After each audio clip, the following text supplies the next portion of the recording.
what they need to mimic a fraction of our power. Hey, everybody! An old man's talking!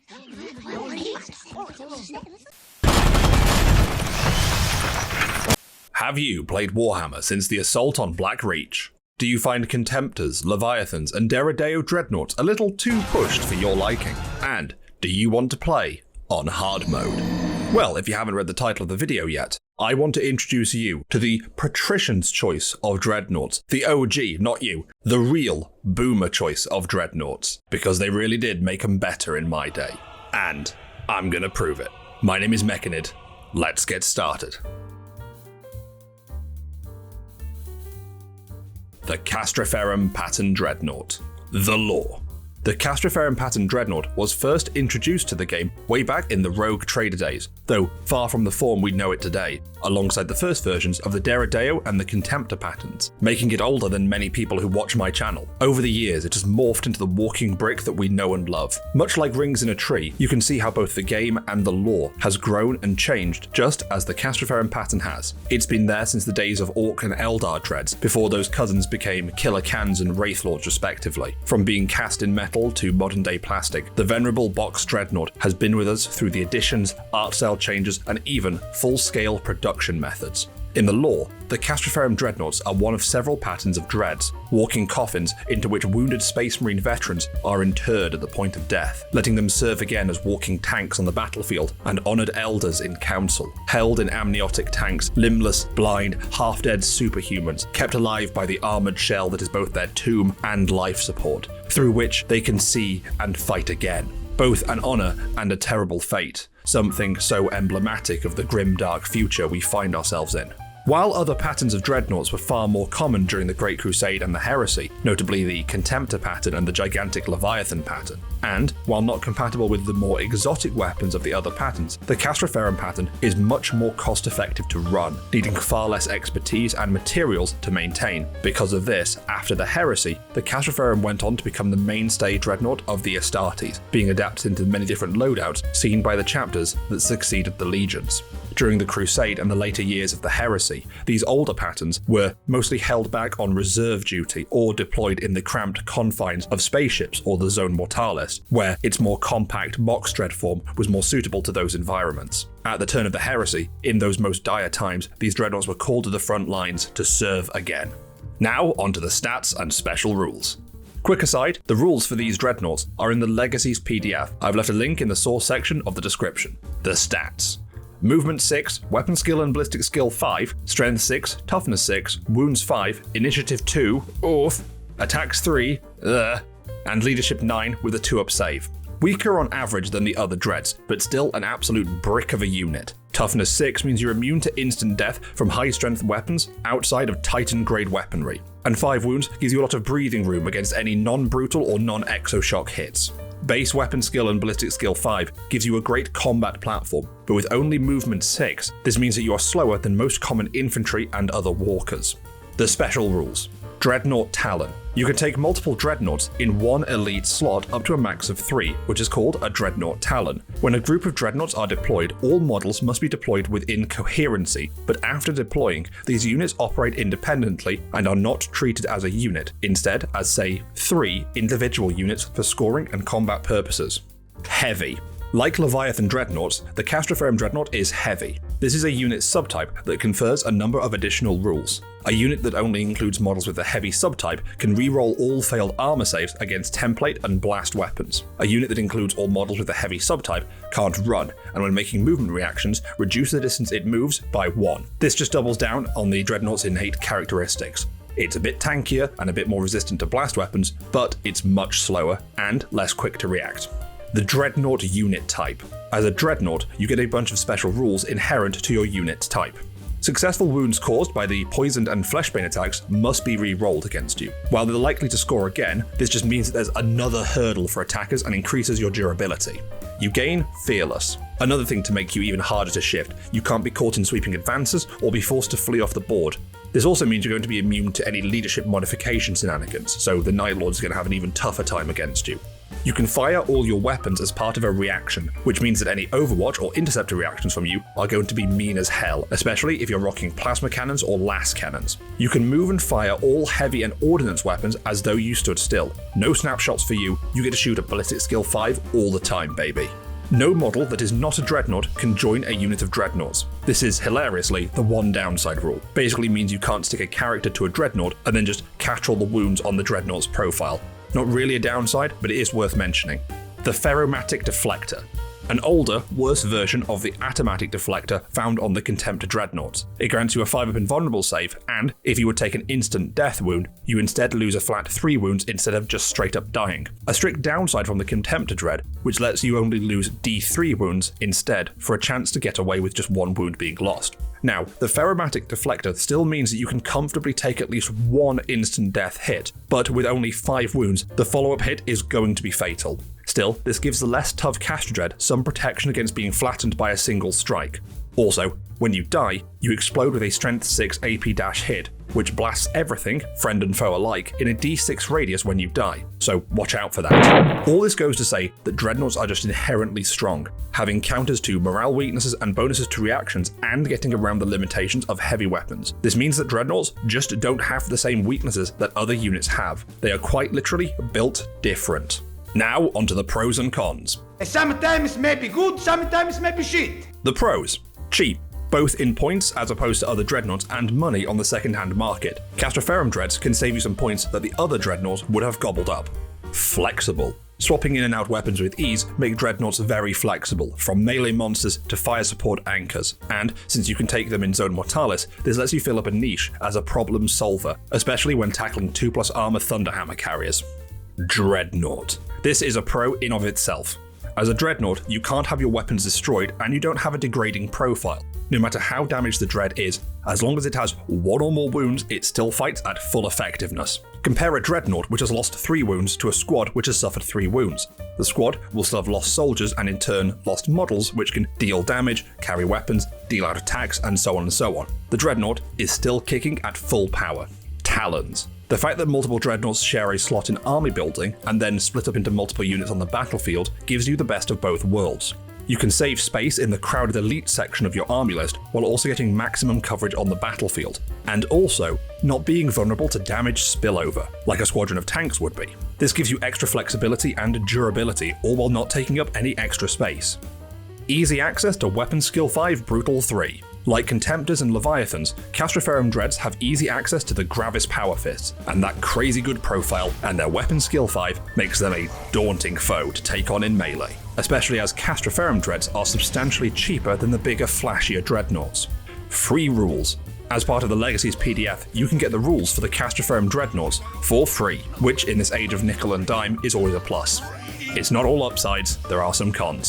Slow. Castraferrum Dreads are 2 inches slower than Contemptors and 1 inch slower than Deradea Dreadnoughts. In both cases, this will make maneuvering a lot harder, especially over long distances, which will mean that you'll have to be more precise and plan your moves ahead of time, as you can't just wing it and expect this lumbering Dread to get there on time. Outclassed.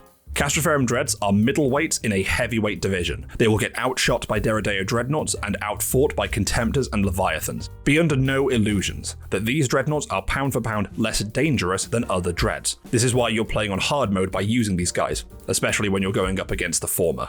Bullet Magnets. Because Dreadnoughts are naturally dangerous and have a reputation for being absolute monsters, they will naturally attract a lot of aggro. Expect any Dreadnoughts you run to be top of the kill list for your opponent, so watch out for those 10-man last cannon teams.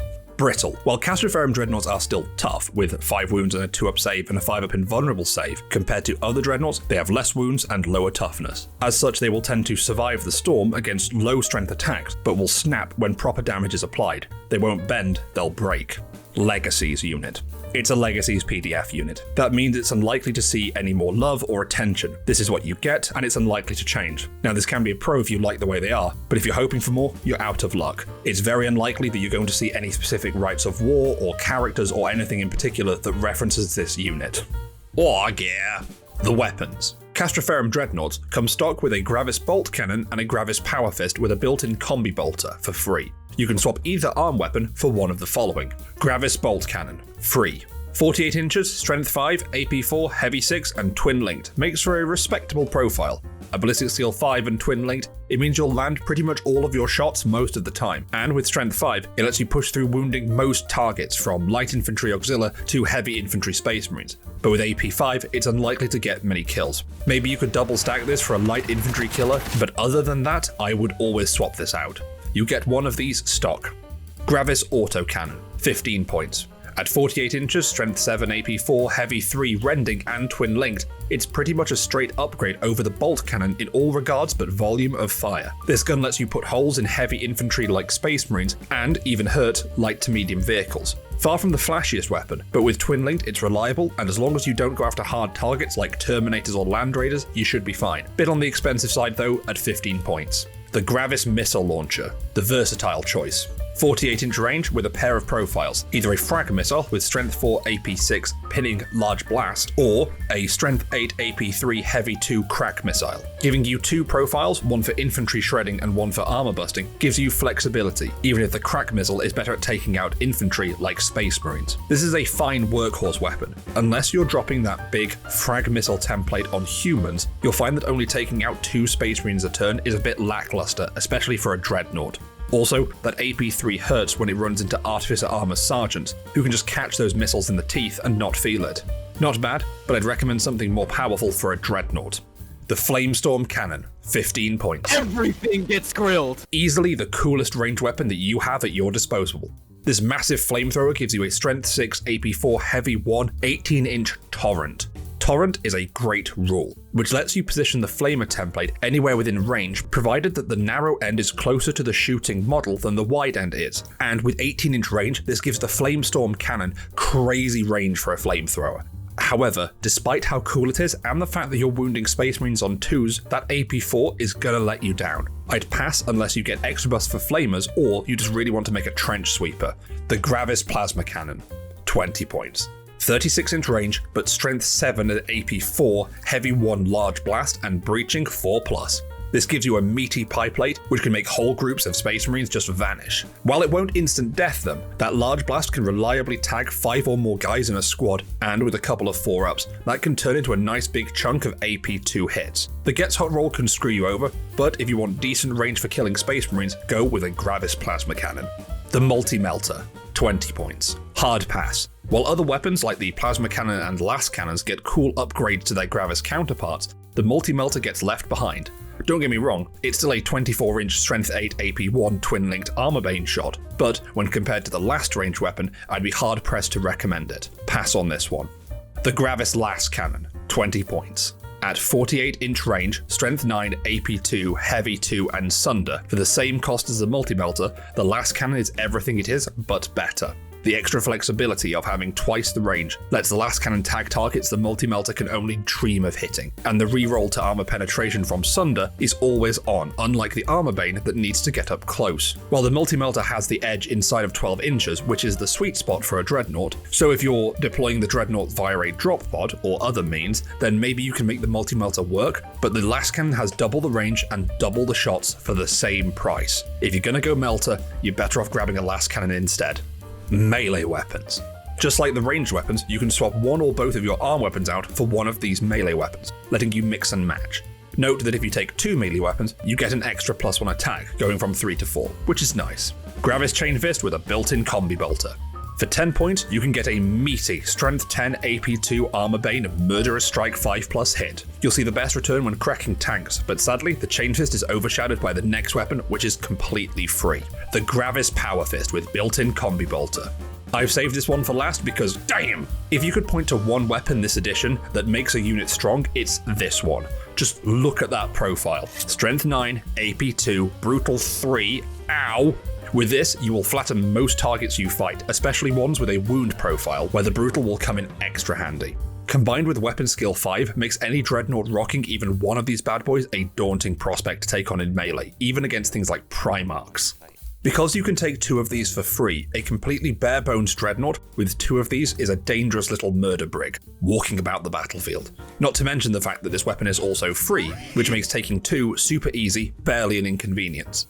Also, while it feels like a Castraferrum Dreadnought has a low number of attacks, with Brutal 3, it means that even with only one fist and not being on the charge, your 3 attacks can turn into a potential of 9 damage. Also, likely instant deathing what you hit. A really solid choice. Taken in pairs or alone, this weapon will not let you down. It also means that at Initiative 2, you'll be striking before things like Thunderhammers and Power Fists, which can make this weapon an even better choice for taking out those normally really dangerous targets. You also get some extra weapons.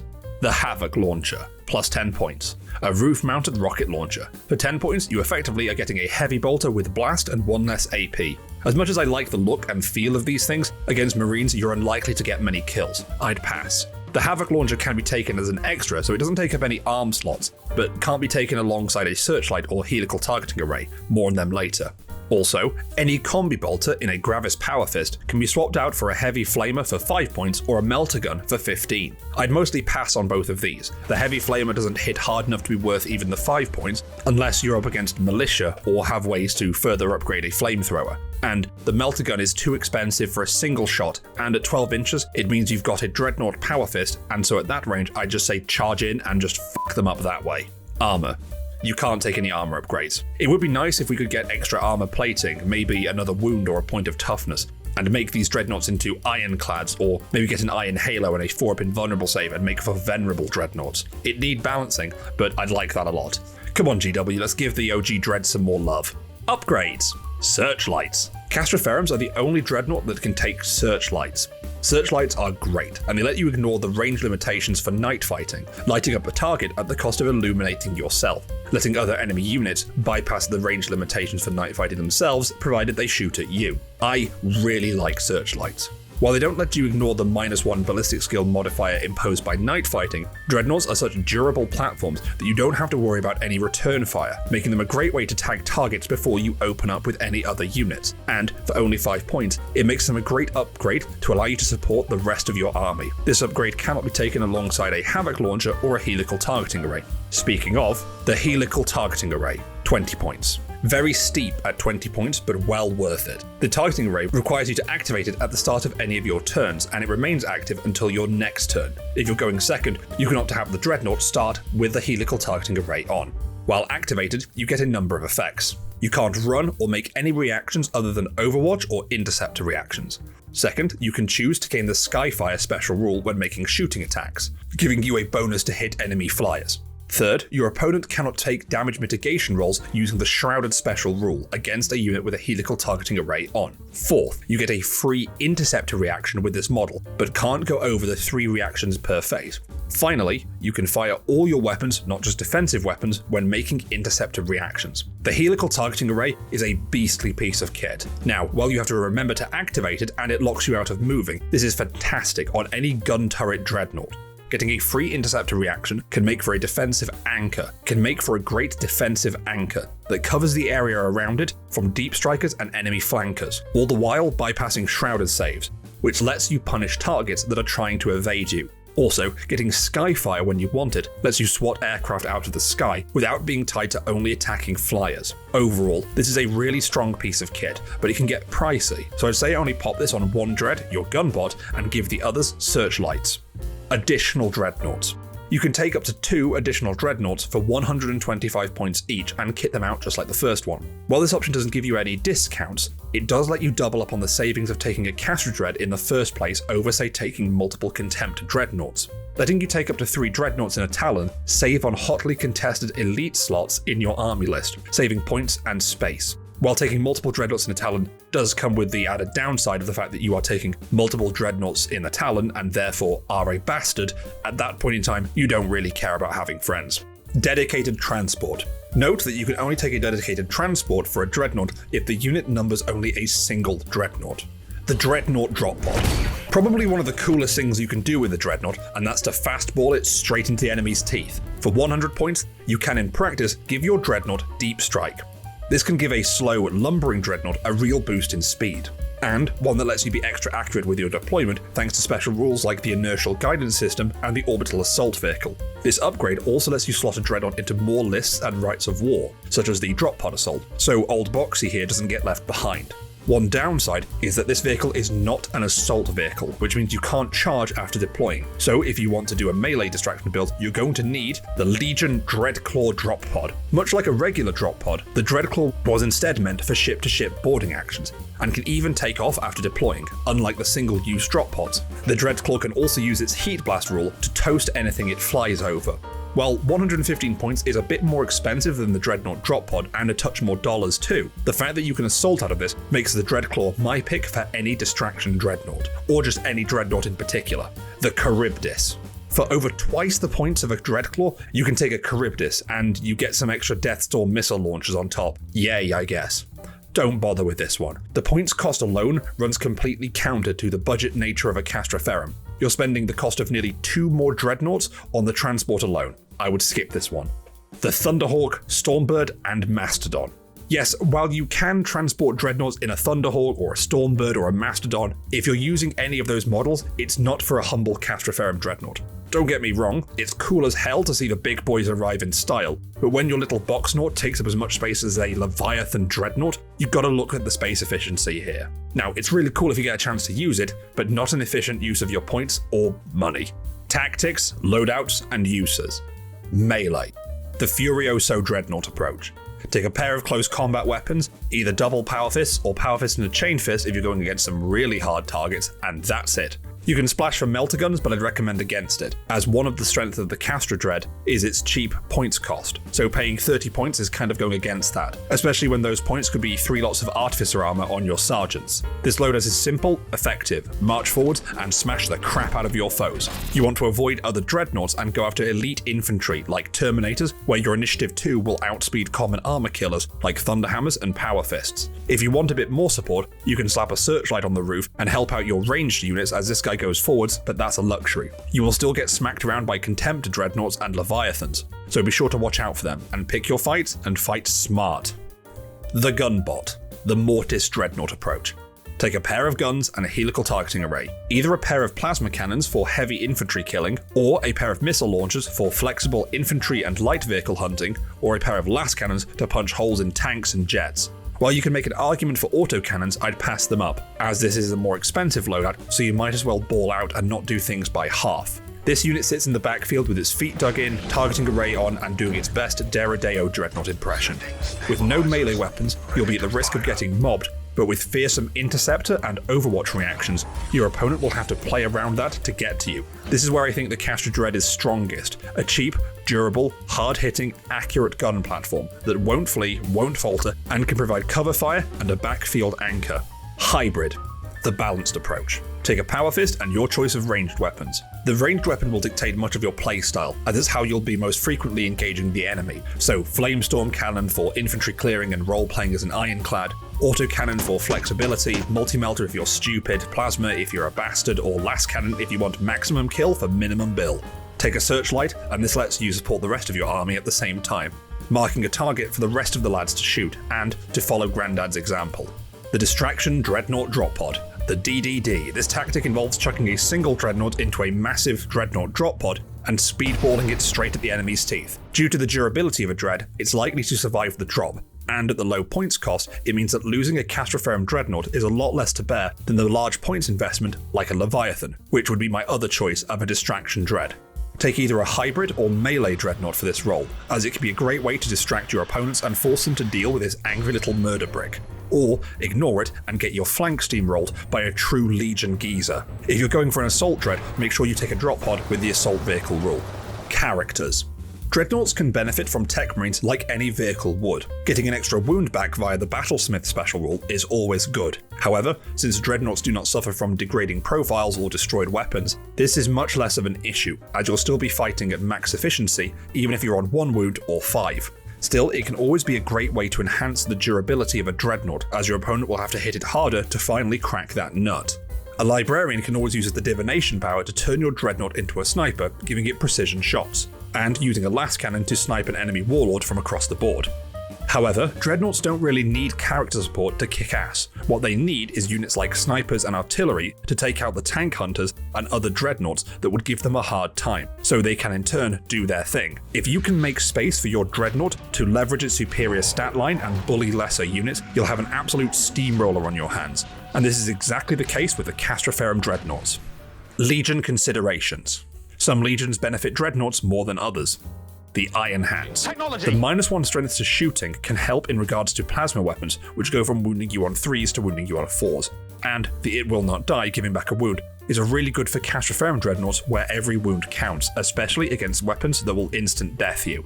White Scars, getting +1 movement, can make up for the biggest downside of the Castra Dread, that being its slow movement. However, at that point, I just say go with a Contemptor and go even faster. Space Wolves. The Space Wolves trait gives models that can't run, so Castraferrum Dreadnought, since it has heavy, +1 weapon skill on the charge, which means you'll go from weapon skill 5 and hitting like a veteran to weapon skill 6 and be hitting like a Praetor. This will give you the edge in melee over other Dreadnought types, provided you can get that charge. And this gives you an excuse to bust out the Space Wolf Castraferrum Dreadnoughts. Comparisons. Tanks. Much like tanks, Dreadnoughts are large, hard targets that carry heavy weapons. The upside of Dreadnoughts is their non-degrading stat line and their absolutely silly melee profile. The upside of Dreadnoughts is that it's impossible to one-tap them, unlike vehicles with a bad armor penetration roll. Also, Dreadnoughts, while slower, have a much easier time of navigating difficult terrain and can't be immobilized. Also, they're a lot cheaper in points and often in pounds, and can fit into more lists, such as Zone Mortalis games. Contemptors. Let's not beat around the bush. Everything Castraferrum Dreadnoughts do, the Contemptors do it better. They're bigger, tougher, with more wounds, better weapons, they move faster, hit harder, and with better initiative. Also, Contemptors have greater synergy with characters, being directly referenced by things like the Legion Mortifactor. What this means is that a Contemptor Dreadnought will give you more options for list building, and can even fit in multiple slots, both the HQ and the Elite slot, and sometimes even the faster tag for the Blood Angels, while a Castraferrum Dreadnought can only be in Elites. The only thing Castraferrum Dreadnoughts have is that they are cheaper, and therefore more cost effective. If you can make that 50 points difference work in your favour, then you'll be able to make the most out of your Castraferrum Dreadnought, like spending those points on 5 suits of Artificer armour for your various sergeants. But that is a huge if. Leviathans. The heavyweight Dreadnought will naturally squash Castraferrum Dreadnoughts in a straight-up fight. But seeing as how the Castraferrum Dreadnought is less than half the price of a Leviathan, you can see why. Leviathans have a lot of destructive weapons, both ranged and melee, and are significantly more bulky, with strength and toughness 8 and a whopping 7 wounds. However, they lack long-range options, which is where a Castra Dread can find a niche over their bigger brothers. That and the aforementioned points cost. You can get 2 Castra Dreads for the price of a Leviathan and still have a handful of points left over. One upside of the Leviathan is that it is in the heavy support slot, which is a lot less congested compared to the Elite slot, which means that they have less competition for spaces than the Contemptor Dreadnoughts and the Castraferrum patterns. Deradeo, the gunboat. Castra Dreads can easily outfight a Deradeo, the latter not having any melee weapons at all, but the Deradeo will always outshoot a Castra Dread. While a Castra Dread, fully iced out with a pair of last cannons and a helical targeting ray, it will still fall short of a Deradeo that can take bigger, badder Arachnus last cannons. And the extra missile launcher as well. But still, if you can tolerate a loss of firepower, the point savings may be put to better use elsewhere in your list. Like the Leviathan, the Deradeo is in the heavy support slot, which is a lot less crowded than the Elite slot, making it easier to include in a list. The Dreadnought question. What Castraferrum Dreadnoughts have over all the others is their price tag, both in money and points. Castra Dreads are way cheaper, and especially in multiples, those savings will add up. They are also significantly more flexible than any of the others, giving you far more options for kitting out a unit, especially more so in more specialised roles like the Leviathan and Deradeo patterns. The biggest comparison comes in melee, your initiative value. This one number will be the bane of any Castraferrum Dreadnought in close combat. Even fully kitted out for melee, it will likely lose in a scrap with a Contemptor or Leviathan Dread with only a single weapon. This is because the latter 2 Dreadnoughts will outspeed the Castra Dread every time, and will likely kill it with those massive Gravis power fists. So in short, if you want to play a Castra Dread over one of the others, go cheap, carve out a niche, and for the love of God, stay away from the big boys, they'll pull your legs off. Counterplay. Grav Guns. A full volley of Grav Guns will likely put a Dreadnought in the ground. Through all the haywire hits, those 6s can bypass even invulnerable saves, and the dangerous terrain they leave behind is great. but since they have to get in close, they are vulnerable to getting picked off before they can shoot. However, the Gravgun's close range will also let you close the gap as the Dreadnought, and using your powerful weapons, you can potentially wound the squad enough to lower the risk of a one-hit kill volley. Las Cannons. The other boogeyman of this edition. A 10-man Las Cannon team will rip a Dreadnought in half. Don't get me wrong, a well-placed plasma splash can take them down as well. This just means that whoever can land a good shot first wins. Keep your head down and either pin the Las Cannon team with sniper fire or take out enough squad members to take the sting out of that first shooting attack. The same goes for multi-melters, but Las Cannons get a special mention due to their much longer range. Dreadnoughts. I may sound like a broken record here, but it bears repeating. Oftentimes, the best counter to a Dreadnought is another, bigger Dreadnought. Especially in melee, having a Dread with just one more attack or better initiative in the instance of the Caster Dread can be the easiest way to counter these walking coffins. Even if both Dreads get stuck together in a drawn-out melee, that's a unit that isn't going around chewing through your army and is now locked down for a turn or two. As the slowest Dread, both in movement and initiative, you cannot afford to tangle with a unit that is you, but stronger in every way. Primarchs. Lastly, bringing in Daddy to put the Dreadnought down like the family dog can be the easiest way to get them off the board. However, this is often overkill, and Primarchs will likely be absorbing last cannon rounds or dueling enemy Death Stars. Still, a Castor Dread will likely fold to even the weakest Primarchs, so watch out. Where to buy, convert, or use as other units. As always, third-party sellers are your friend, but especially for these Dreadnoughts. eBay and second-hand Dreadnoughts are always cheap. This being an old kit means that there are always loads in circulation, making them an easy pickup. eBay will be especially useful in Castraferrum Dreadnoughts can be found in starter boxes all the way up to the present day. Out-of-print Dreadnoughts are an especially good find, from the Ironclad Dreadnoughts to the old Chaos Metal guys. I really want one of these Alpha Legion Dreadnoughts or a World Eater's Dread, like holy shit, look at them. Like all the Dreads, Castraferrum Dreadnoughts have lots of flat panels and open space, making them great for converting and painting, and with a little bit of work, you can reposition the legs to make them much more dynamic. Castraferrum Dreads can't really be used as any other Dreadnoughts, due to their shape and the size of their bases, but just look at them, they are perfect just the way they are. My advice is to build up a selection of arm weapons, and use either magnets or just sliding those limbs on and off, allowing you to change the loadouts of the Dreadnought on the fly, and giving you more mileage out of your walk-in coffin.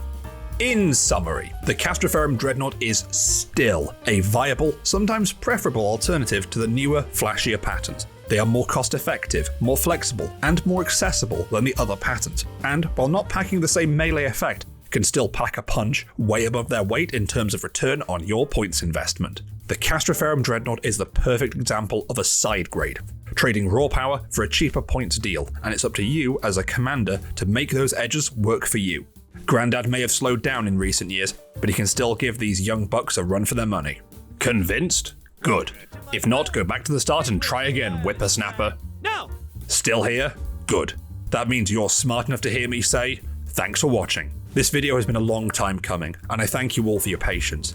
It's been through 3 different versions, and for me as a creator, the lessons learned is that sometimes you just have to ship it. You can only polish something so much, and I definitely got worked up, overthinking and reworking the video 3 different times. I appreciate you all for sticking with me, and waiting through these last few months. It's great to see the channel firing on all cylinders, and it's great to have you all here along for the ride. Stay tuned for more. My name is Mechanid. Thanks for watching.